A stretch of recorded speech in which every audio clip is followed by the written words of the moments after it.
देखो, आज आपकी जो तैयारी है वो ऑलमोस्ट मुझे लगता है कि जो जो पेपर आपके चल रहे हैं उनकी तैयारी हो चुकी होगी।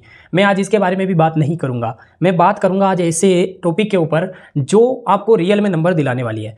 आप बहुत बिजी होंगे, मुझे पता है कि आप पढ़ रहे होंगे, आप एग्जाम की तैयारी कर रहे होंगे, परंतु ये जो लेक्चर है, ये जो वीडियो है, ये आपके लिए पेपर से संबंधित ही आपके लिए फ़ायदा करवाने वाला है। तो आपको कुछ भी कर रहे हो तो इस वीडियो को देखने के बाद ही आप एग्जाम देने जाना, क्योंकि ऐसी बहुत सारी जो गलतियां होती है उसमें बच्चे गलतियां करते हैं और उसके बाद में उनको है ना पेपर में भुगतना पड़ता है। तो आप पेपर में कोई वो गलतियां ना करो जो रियल में आप पेपर में करने वाले हो। ये लेक्चर वैसे तो मेरे को ऑफलाइन लेना था, आपको ऐसे ही आपको सामने क्लास लेनी थी, परंतु मुझे टाइम नहीं मिल पाया और मैं आपकी ये ऑफलाइन क्लास नहीं ले पाया, इसीलिए मैंने देखा कि एक वीडियो बनाकर डाल देते हैं। तो आपको जो चीज़ें ध्यान रखनी है पेपर में उनके बारे में ही आज बात करेंगे, और पेपर कैसे करना है ताकि आपके 100 में से 100 अंक प्राप्त कर सको उसके बारे में बात करेंगे। तो आप ध्यान से बैठ जाइए और इन चीज़ों का आप पेपर में हमेशा ध्यान रखोगे, तभी जाकर आपके अच्छे नंबर आ पाएंगे। तो सबसे पहले तो हम बात करनी है कि आपको यहाँ से घर से जैसे निकलोगे तो बहुत सारे जो बच्चे होंगे वो क्या करेंगे, ऐसे भूखे निकल जाएंगे, चाय पी और निकल गए। अगर आपकी सुबह की पारी है और थोड़ा लेट है, जैसे 10-11 बजे है, तो हल्का फुल्का आप खाना खाकर ही जाए, है ना।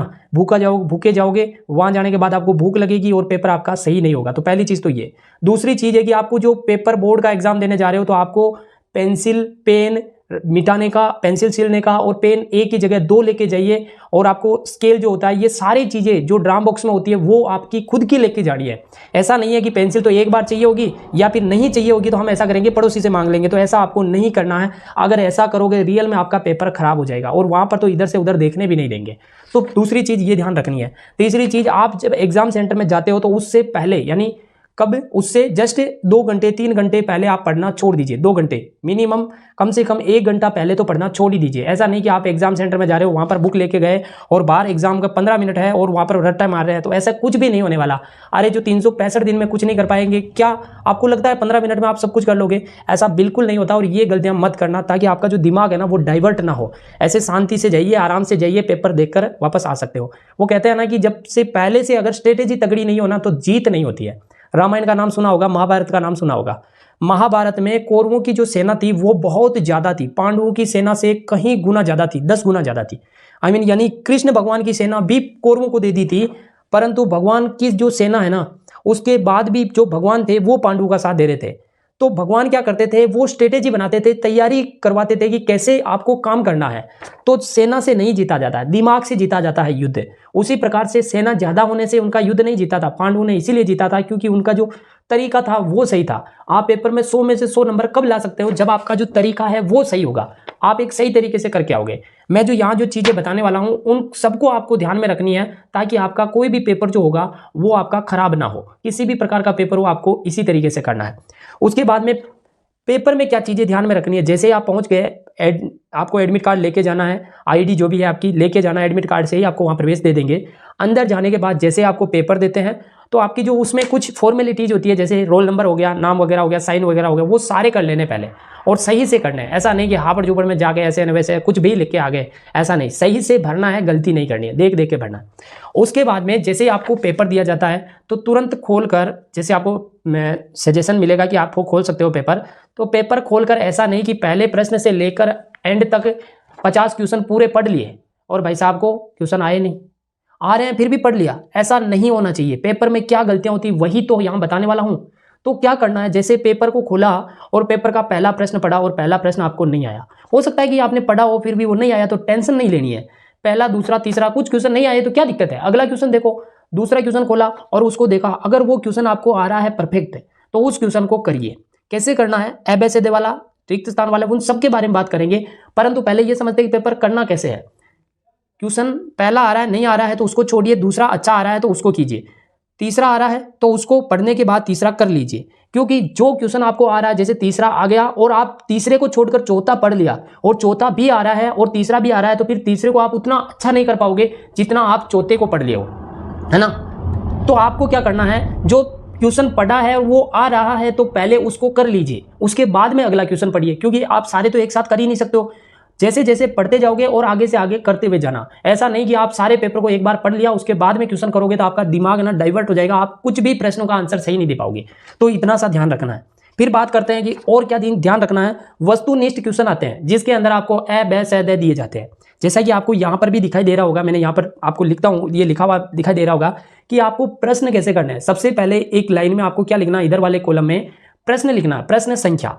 उस लाइन को अगर आप क्वेश्चन नहीं लिखते हो, उतारते नहीं हो, डेफिनेटली नहीं उतारते हो, इतना टाइम होता ही नहीं है, प्रश्न नहीं उतारना, वो पूरी की पूरी जो लाइन है वो खाली छोड़नी है, पूरी की पूरी लाइन खाली छोड़नी है, जैसा कि आपको दिखाई दे रहा है। उसके बाद नीचे, जस्ट नीचे प्रश्न संख्या के नीचे वाली लाइन में लिखना है उत्तर। क्या लिखना है? उत्तर।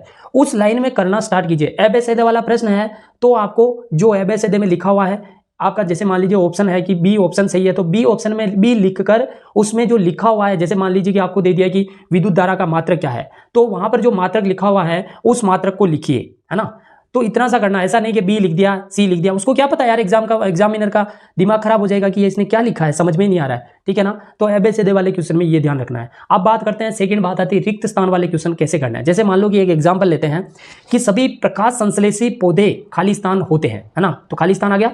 तो यहां पर आपको क्या करना है, जो रिक्त स्थान वाले क्वेश्चन होते हैं, अगर आपके पास ज्यादा टाइम नहीं है तो आपको क्या करना है, आपको आंसर लिखकर उसका जो आंसर है उसको आप लिख सकते हो। अगर आपके पास वैसे भी टाइम होता है, एक एक लाइन के खाली स्थान वाले होते हैं, तो आप पूरा क्वेश्चन का आंसर लिखिए। पहले प्रश्न लिखोगे, प्रश्न संख्या लगा दोगे और उत्तर भी उसी में लिखना, तो इसमें कोई अलग से लिखने की जरूरत ही नहीं है। प्रश्न संख्या लगाई ऊपर वाली लाइन में और नीचे वाली लाइन में उत्तर लिखा, और ऐसे डायरेक्ट पूरी लाइन उतारकर उसका खाली स्थान है वो भी अच्छे से भर देना, और नीचे आप डॉट डॉट डॉट डॉट कर देना, ताकि उसमें से पता चल जाए कि ये खाली स्थान है, जैसा कि आपको यहाँ पर दिखाई दे रहा होगा, है ना। एक एक क्वेश्चन मैं यहाँ पर लेऊंगा, उससे आप अच्छे से कर पाओगे।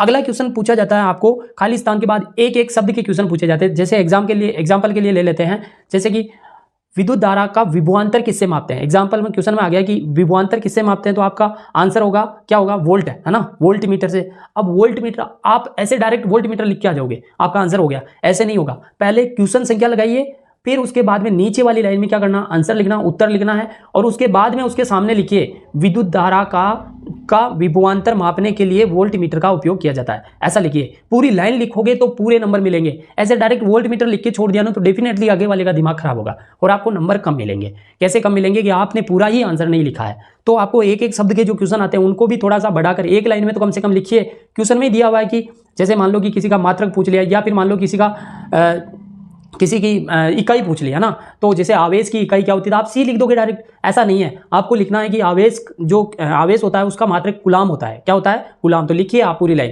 क्वेश्चन लिखिए, फिर उसके नीचे उत्तर लिखिए, और उस वाली लाइन में लिखिए आवेश का मात्रक कूलाम होता है ना। तो इतना लिखोगे तो अच्छा लगेगा एग्जामिनर को। फिर उसके बाद में आगे वाले जो क्वेश्चन, कुछ ऐसे क्वेश्चन आते हैं जिसमें आपको परिभाषा पूछी जाती है। परिभाषा वाले जो क्वेश्चन होते हैं उनको करने का भी एक अच्छा अलग से तरीका होता है। कैसा? आपको क्या करना, पहले क्वेश्चन वाली लाइन लिखना ही है, ठीक है। उसके बाद नीचे वाली लाइन में उत्तर लिखा, फिर एक शब्द में लिखिए जिसकी परिभाषा आपको लिखनी है। जैसे कि मान लो आपको कोशिका की परिभाषा लिखनी है, तो कोशिका लिखा, उसके लाइन के कोशिका के आगे से स्टार्ट कीजिए, नीचे वाली लाइन में उस कोशिका जो शब्द लिखा आपको जिसकी परिभाषा लिखनी है, जैसा कि आपको दिखाई दे रहा है, उसके नीचे वाली लाइन खाली छोड़ दीजिए। खाली का मतलब उसके नीचे वो जगह खाली छोड़ दीजिए, उसके आगे से शुरू कीजिए, और उसके बाद तीसरी वाली लाइन में उसके नीचे से लिखना शुरू कीजिए, जैसा कि आपको यहाँ पर दिखाई दे रहा होगा, है ना। तो आप इसे लिखोगे तो आपको अच्छे नंबर मिलेंगे। अच्छे नंबरों के लिए ही ये मैं क्लास ले रहा हूँ आपकी, है ना। तो इतना सा आप इसमें जरूर ध्यान रखना, ठीक है ना। अब हम बात करेंगे जो कुछ क्वेश्चन होते हैं जिसमें अंतर पूछ लिया जाता है।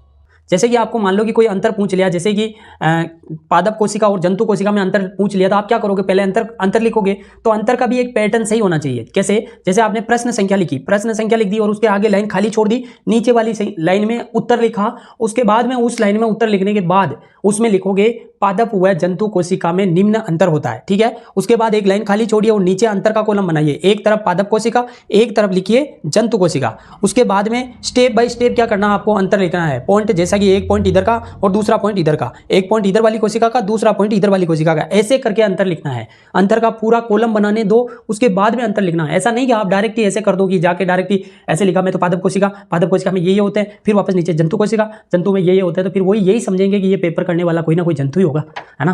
तभी तो फिर ऐसा करके जा रहा है। इतना समझाने के बाद अगर आप गलत करके आते हो तो आप ही को भुगतना पड़ेगा, एग्जाम में नंबर कम मिलेंगे। आपको सब कुछ आ रहा है, सब कुछ तैयारी की है, करने का तरीका सही नहीं है। कहते हैं ना कि किसी जंग में जाने से पहले जो सैनिक होते हैं उनको पहले ट्रेनिंग दी जाती है, तैयारी करवाई जाती है कि आपको लड़ना कैसे है।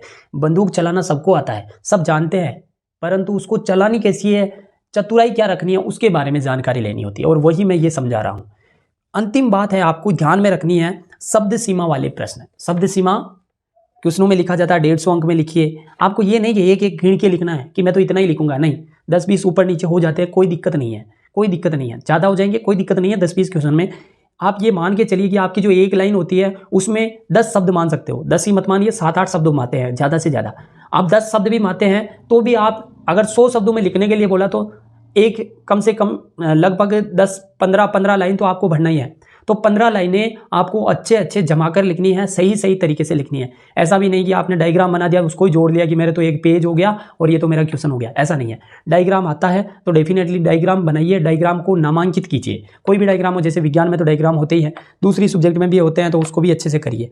उसके बाद में चित्र वाले जो प्रश्न होते हैं, डेफिनेटली चित्र वाला होगा तो चित्र दिया हुआ होगा। अगर आपको लगता है कि कोई क्वेश्चन पूछा जाता है, जैसे कोई मान लीजिए आपको पूछा गया है कि माइटोकॉन्ड्रिया के बारे में समझाइए, तो माइटोकॉन्ड्रिया का वहाँ पर चित्र नहीं पूछा, परंतु आपके दिमाग में अगर चित्र आ रहा है और क्वेश्चन भी 2-3 नंबर का 4 नंबर का है तो डेफिनेटली उसमें डायग्राम बना सकते हो, ठीक है ना। कुछ क्वेश्चन होते हैं जिनमें पूछा नहीं जाता फिर भी आपको दे देना होता है। क्वेश्चन पूछ लिया कि जैसे मान लीजिए कि लेंस क्या होता है, उत्तल लेंस और अवतल लेंस में अंतर लिखिए, तो आपको वहाँ पर डायग्राम नहीं पूछा है फिर भी बना दोगे तो आपका वहाँ पर गलत नहीं होगा। तो ये चीज़ें होती है ध्यान रखने की। आशा करता हूँ कि ये चीज़ें आपको समझ में आई होगी और आपके जितने भी बोर्ड एग्जाम के पेपर दे रहे हैं उन सभी से रिक्वेस्ट करता हूँ मैं, आपने जो ये वीडियो देखा है तो अपने दोस्तों के साथ भी शेयर कीजिए।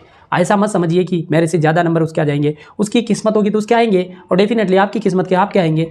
तो ठीक है, और वीडियो को अंत में यही कहूँगा कि वीडियो को लाइक कर दीजिए और चैनल पर आप नए हो तो सब्सक्राइब कर दीजिए। हाँ, और एक महत्वपूर्ण इंपॉर्टेंट जानकारी, इसी चैनल में मैं हर एक रोज़ साइंस का एक यूनिट से लेकर यानी हर एक यूनिट का एक वीडियो लेक्चर डाल रहा हूँ, जिसमें कुछ टॉपिक मैं समझाता हूँ बोर्ड में और उसके बाद में जो क्वेश्चन बच जाते हैं उन क्वेश्चन को मैं ऐसे पेपर में बनाकर आपको लास्ट में लिखकर एक दिखा देता हूँ, ताकि उन प्रश्नों के आंसर आप याद कर लो। और वो मोस्ट इंपॉर्टेंट क्वेश्चन होते हैं, उनमें से मुझे लगता है जहाँ तक आपके बहुत सारे क्वेश्चन आपको एग्जाम में देखने को मिलेंगे। तो आप रोज़ाना वीडियो देखिए ताकि आपकी तैयारी मजबूत हो सके। थैंक यू, मिलते हैं नेक्स्ट वीडियो में, तब तक के लिए जय हिंद जय भारत।